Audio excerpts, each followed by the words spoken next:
Olá, tudo bem? Vamos para mais uma aula da nossa EBD. Já há algumas semanas nós temos ensinado com base no livro Polêmicas na Igreja, do Augustus Nicodemos. Nós estamos na aula 11, que tem como título Vale Tudo para Pregar a Mensagem de Cristo? Caso você não tenha acompanhado as últimas aulas, você pode entrar no canal do YouTube da igreja, na playlist dos jovens e assistir às aulas anteriores. Mas se você puder, faça um esforço para participar da nossa aula ao vivo. Essa aula está sendo gravada um pouquinho depois da aula ao vivo. E o conteúdo é bem reduzido. A intenção aqui é ter uma exposição mais próxima e direta do que o autor quer falar. E na aula ao vivo a gente tem a oportunidade de conversar a respeito do assunto, de tirar dúvidas, levantar perguntas, interagir um pouco mais. Então, se você pode, eu conto com a sua participação. Não tenha dúvida de que a pandemia está deixando tudo um pouco diferente, a nossa rotina tá estranha, a disciplina que a gente tem com algumas coisas está mais estranha ainda, mas essa é a maneira que a gente achou de ter um pouco de comunhão, de tentar se manter unido. Então, se você pode, participa da aula ao vivo. Caso não possa, essa aula vai ser gravada semanalmente para que você possa acompanhar aí da sua casa, tá bom? Vamos lá, capítulo 11 do livro Polêmicas na Igreja, do Augustus Nicodemos. Título é Vale Tudo para Pregar a Mensagem de Cristo. O autor ele começa lembrando de que alguém na internet disse que Paulo justificava todo tipo de ministério que pregasse a Cristo, mas que não fosse assim tão ortodoxo, com base no texto de Filipenses 1,18. Eu vou ler o trecho de 15 a 18, mas foca aí no 18, tá bom? O texto é assim: alguns efetivamente proclamam a Cristo por inveja e porfia, outros, porém, o fazem de boa vontade, esses por amor, sabendo que estou incumbido da defesa do Evangelho. Aqueles, contudo, pregam a Cristo por discórdia, insinceramente, julgando suscitar tribulação às minhas cadeias. Todavia, que importa? Uma vez que Cristo de qualquer modo está sendo pregado, quer por pretexto, quer por verdade, também com isso me regozijo. Sim, sempre me regozijarei. O versículo 18 aí do final da leitura, justificaria então, de acordo com essa pergunta que Augusto Nicodemos recebeu, a ideia de que todo tipo de ministério é válido desde que esteja pregando a Cristo. Então, na aula ao vivo, a gente pensou aí em alguns ministérios, olhou para alguns grupos que dizem estar pregando a Cristo, mas assim, não são muito comuns de serem vistos. Mas enfim, a gente vai focar aqui no livro. O autor olha para esse texto e percebe que existe uma espécie de interpretação popular do texto, onde Paulo estaria dizendo que o importante é que o evangelho fosse pregado. Não importa o motivo, não importa o método. É como se Paulo dissesse que a conclusão para justificar esses ministérios é que proclamar a mensagem do evangelho liberaria ou abriria as portas para todo tipo de recurso, método, meio, estratégia, pessoas, não importa. O evangelho foi pregado, tá, tudo bem. Paulo falou isso no versículo. Inclusive, se você tem essa interpretação popular, você não pode criticar, não pode julgar, você não pode avaliar, confrontar intenções, metodologia, nada. Vale tudo. A questão é que o texto precisa ser avaliado de acordo com a interpretação correta, que é observar o contexto de Paulo, observar o contexto das pessoas que estão lendo aquela carta, os leitores originais, e a gente vai ver isso agora. Bom, Paulo escreveu a carta de Filipenses aos Filipenses quando estava preso.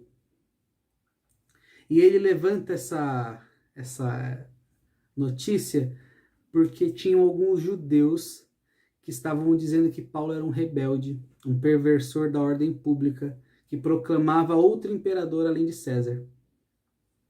Então, quando os acusadores de Paulo eram convocados para justificar suas acusações diante das autoridades, imagina que acontecia algo assim. Por que você está acusando Paulo? A pessoa dizia,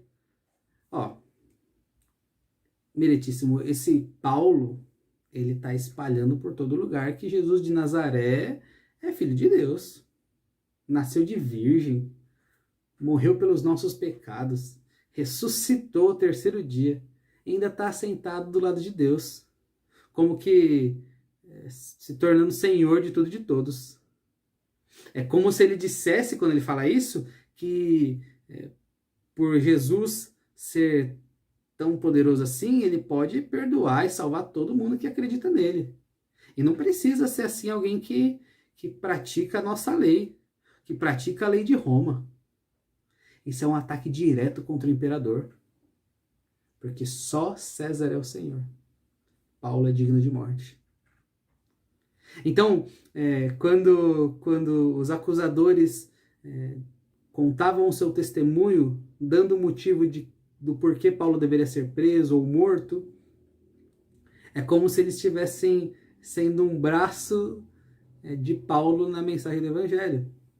Eles proclamavam a Cristo por inveja e porfia, por discórdia, insinceramente, julgando suscitar ou aumentar as tribulações nas cadeias de Paulo. E é por isso que Paulo se regozija, porque os acusadores, na intenção de matá-lo, de vê-lo calado, pregavam o evangelho no lugar dele. Imagina que Paulo não poderia falar para aqueles magistrados, não poderia falar para aquelas autoridades, porque estava preso.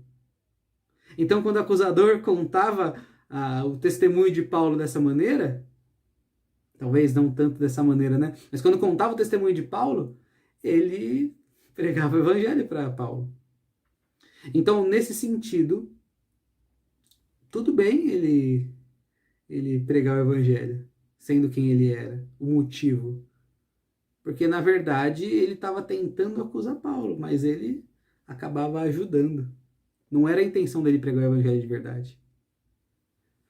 Então, existe aí uma longa distância entre a interpretação correta, que é o que a gente acabou de falar, e aquela ideia de que Paulo diz que pode tudo, pode qualquer pessoa, pode qualquer método, pode qualquer meio, pode qualquer motivação para pregar o evangelho. E olha, a gente fala sobre isso porque existem ministérios, existem pessoas, existem grupos que usam estratégias que são polêmicas, que usam estratégias que são escusas, motivações que são estranhas. Eu não tenho dúvida de que Paulo, de acordo com a interpretação correta do texto, jamais daria apoio para ministérios assim, jamais daria apoio para movimentos assim, jamais apoiaria pessoas assim. Afinal de contas, o evangelho não foi feito para estar no meio da confusão, no meio da aparência do mal, para ter lucro, para ser fonte de poder, popularidade. E eu gostaria de ler então, para a gente encerrar aqui, dois textos. Um que está em 2 Coríntios 4, 1 e 2, que diz assim: pelo que, tendo esse ministério, segundo a misericórdia que nos foi feita, não desfalecemos. Pelo contrário, rejeitamos as coisas que por vergonhosas se ocultam, não andando com astúcia nem adulterando a palavra de Deus. Antes, nos recomendamos à consciência de todo homem na presença de Deus, pela manifestação da verdade. Olha, Paulo mesmo fala sobre a maneira correta com que você deve proceder quando você manifesta a glória de Deus, quando você proclama o evangelho. E tem outro texto, que está lá em 1 Timóteo 6, a gente vai ler dos versos 3 a 5. E a gente termina a nossa aula Drops de hoje.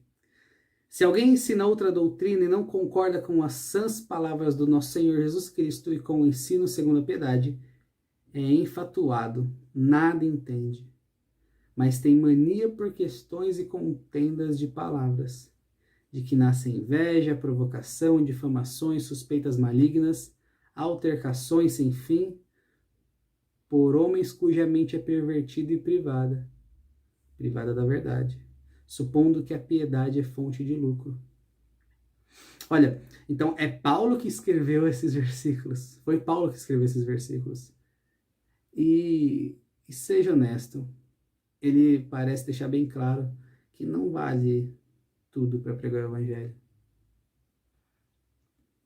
Então, usar esse texto fora de contexto é pretexto para você conseguir errar.